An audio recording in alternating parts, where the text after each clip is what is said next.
Dalam persidangan keluarga di Aula Jiuxi yang dipimpin oleh Nyonya Yuanyi, Zheng Shaoshang terus membela diri karena dia merasa benar-benar tidak bersalah. Dia hanya memerintahkan Liang Feng untuk mengambil meja Zheng Xiaotong yang memang diberikan padanya oleh Zheng Xiaotong sendiri, dan hal ini pun dibenarkan oleh Zheng Xiaotong sendiri. Lalu bagaimana bisa sekarang dia yang malah dituduh mengambil meja Yang? Liang Feng teringat bagaimana Zhang Pu tiba-tiba menghadangnya dan mengambil paksa meja yang tengah dibawanya dengan alasan Yang ingin melihat meja itu. Zuyo yang mengingatkan Zhang Pu agar tidak mengambil meja itu malah ditampar oleh Zhang Pu. Mulai dari sini, Liang Feng mencium gelagat tidak beres Zhang Pu. Dalam persidangan, Liang Feng bersumpah bahwa dia dibohongi oleh Zhang Pu. Zhang Pu sendiri yang sebenarnya berpura-pura pingsan akhirnya dibawa ke persidangan dan dia dipaksa untuk siuman.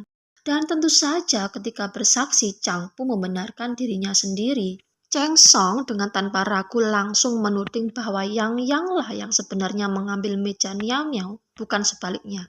Mendengar ini, jelas Nyonya Yuanyi naik pitam karena dia tahu bahwa Yang tidak ada kaitannya dengan perkara ini karena seharian penuh Yang bersamanya. Mendengar alasan ibunya ini, Zheng Shaoshang jelas tidak terima karena dalam hal ini dia juga tidak ada kaitannya. Lalu kenapa dia yang harus menanggung hukuman pelayannya sementara Yang tidak? Melihat Nyonya Yuanyi kehabisan kata-kata, pelayan tua Yang segera angkat bicara. Dia menuduh 3 bersaudara Cheng kompak membuli Yang hanya karena dia bukan saudara kandung. Mendengar ini, Nyonya Sang Sun Hua yang sedari tadi hanya duduk diam saja mulai angkat bicara. Dia balik menyalahkan pelayan tua Yang karena berani menuduh majikannya berbuat sesuatu yang tidak diajarkan dalam keluarga Cheng. Zheng Shaoshang pun turut menguatkan argumen bibi keduanya itu bahwa selama ada ibunya tidak akan ada yang berani membuli Yang karena pada kenyataannya ibunya lebih sayang pada keponakannya daripada anak kandungnya.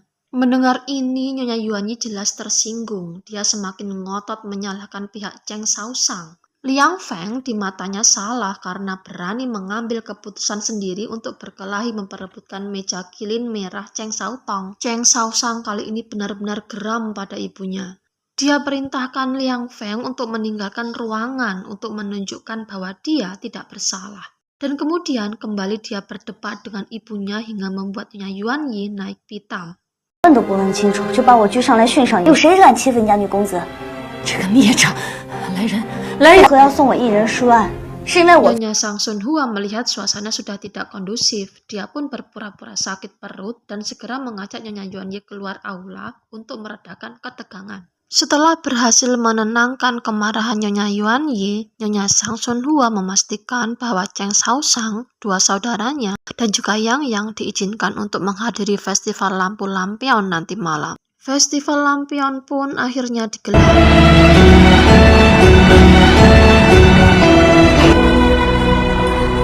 Zheng Shaoshang hadir bersama dengan seluruh keluarga Zheng. Zheng Shaoshang terlihat begitu cantik dengan jubah merah yang diberikan oleh bibinya Nyonya Sang Sun Hua. Dia begitu takjub dengan kemeriahan festival lampion malam itu. Dari atas gerbang istana, Jenderal Ling Puyi bersama dengan 2 ajudannya terus mengamati jalannya festival lampion. Pada kesempatan itu juga, Jenderal Ling Puyi melihat untuk pertama kalinya wajah Zheng Shaoshang. Dia begitu takjub dengan cantiknya wajah Zheng Shaoshang dengan jubah merahnya. Jenderal Ling Puyi segera turun ke arena festival begitu mendapat laporan bahwa Pangeran Xiao Shizi telah tiba di depan restoran Tian. Sementara itu, Zheng Shaoshang sedikit iri melihat kedekatan antara ibunya dan Yang. Untuk menghibur hatinya, dia memilih berkeliling sendirian melihat-lihat lampion-lampion yang dipajang di depan restoran Tian. Disinilah dia bertemu untuk pertama kalinya dengan tuan muda Luo Yu yang kelak menjadi tunangannya dan He Yojun yang merupakan selingkuhan Pangeran Xiao Shizi, orang yang tengah diawasi oleh Jenderal Ling Puyi. Di sini konflik antara Zheng Shaoshang dan He Yojun berawal. He Yojun menunjukkan arogansinya terhadap Zheng Shaoshang dengan sengaja menabraknya dan menyindirnya sebagai wanita tak berpendidikan hanya karena Zheng Shaoshang mempertanyakan siapa Yuan Sanjian itu. Tak terima dengan olokan Hyeojun, Cheng Saosang membalasnya dengan menawarkan diri untuk memecahkan teka-teki yang diberikan oleh tuan muda Yuan Sanjian yang ternyata adalah seorang pria yang terkenal tampan dan cerdas yang juga menjadi seorang guru di Akademi Bailu. Cheng Saosang juga memperhatikan bahwa tuan muda Yuan Sanjian dipuja oleh banyak gadis. Teka-teki yang harus dipecahkan oleh Cheng Saosang adalah menghitung jumlah volume sebuah sumur yang ada di belakang restoran Tian. Dengan cekatan, Cheng Saosang mengukur lebar dan tinggi sumur dengan penggaris yang telah disediakan dan dengan sebuah ranting yang ada di dekat sumur. Jawaban Cheng Saosang tepat dan ini membuat takjub semua pengunjung yang ada di situ, termasuk Tuan Muda Luo Yu dan juga Tuan Muda Yuan sendiri. Saking takjubnya, kedua pria ini tak bisa lepas memandangi Cheng Saosang. Tuan Muda Luo Yu akhirnya memberanikan diri menyapa Cheng Saosang. Sementara Tuan Yuan memberikan hadiah bola, tapi hadiah ini dikembalikan lagi oleh Cheng Saosang karena kebetulan dia lebih tertarik dengan berita yang baru saja didengarnya bahwa ada seorang gadis yang tenggelam di tengah danau. Cheng Saosang menerobos kerumunan orang yang tengah menyaksikan seorang gadis yang tenggelam di tengah danau.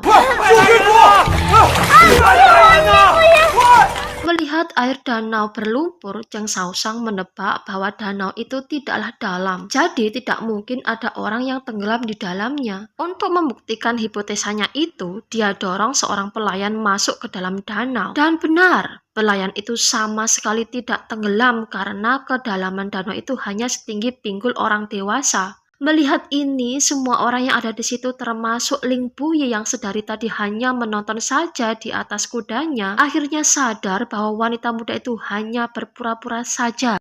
Kerumunan itu pun segera membubarkan diri bersamaan dengan berita bahwa telah terjadi kebakaran di restoran Tian. Cheng Saosang yang terikat akan hadiah lampionnya yang belum diambilnya segera berlari ke restoran Tian.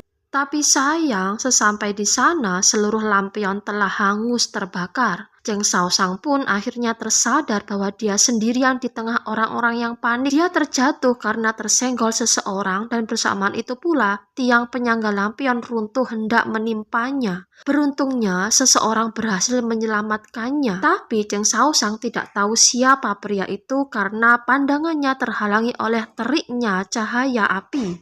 Tapi pria penyelamat itu yang tak lain adalah Jenderal Ling Puyi sangat paham bahwa wanita yang diselamatkannya adalah Cheng Saosang.